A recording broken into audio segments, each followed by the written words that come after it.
Hello everyone and thanks for hanging out with me. This is the Volkswagen ID.5 GTX and it has ID software 3.1 on it. And today I want to show you a few things that I like and are great and a few things that are annoying with 3.1.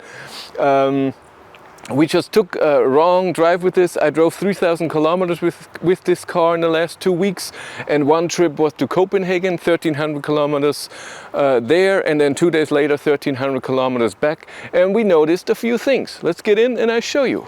Number one, of course, is the trip meter now in the instrument cluster.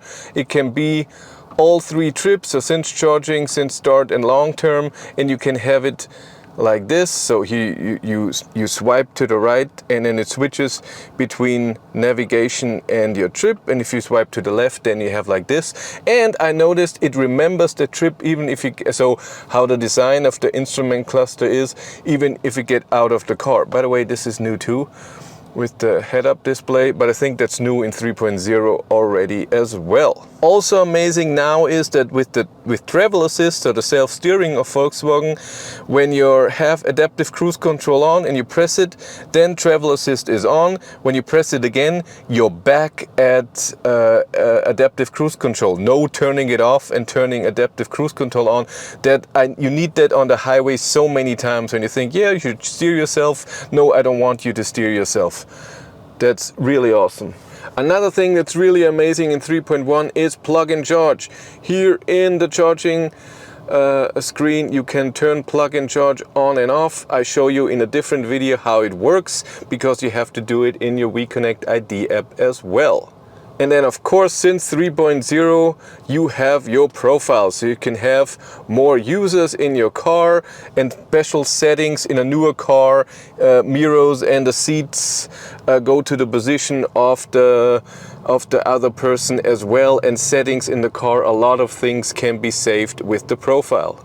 And now some things that are amazingly annoying about 3.1 or 3.0 in that matter. Number one is the profile, because you always get this OK button. You cannot select if you have just one driver in a car that just goes into your settings. You always have to press OK. This screen will never go away.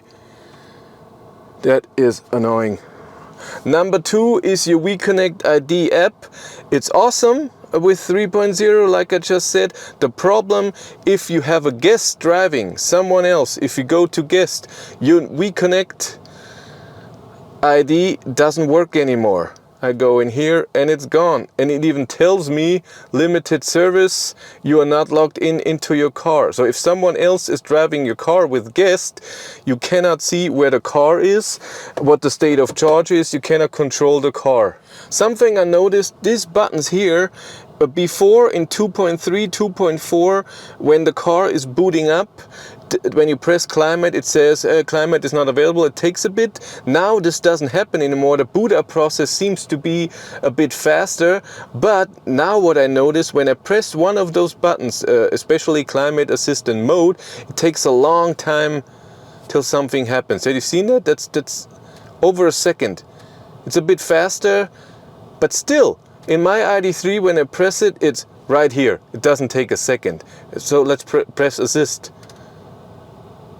I mean, it has to load for the first time, and the second time it still it works, but there's a bit of a delay. Well, I don't know. It seems to be faster in my ID.3 with 2.4, even 2.3.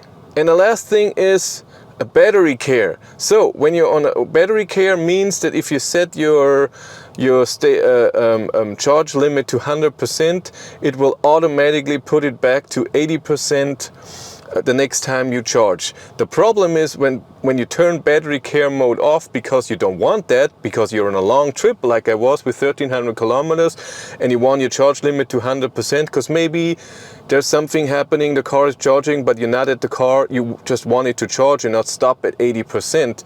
But then you get this message always here, that battery care mode is not active, and that's so annoying, and it comes every time you start the car. And what I also got in these messages, right now it doesn't happen, is that it says mobile phone is reconnecting, and then I press it, but the connection is there, so I don't know what's happening there.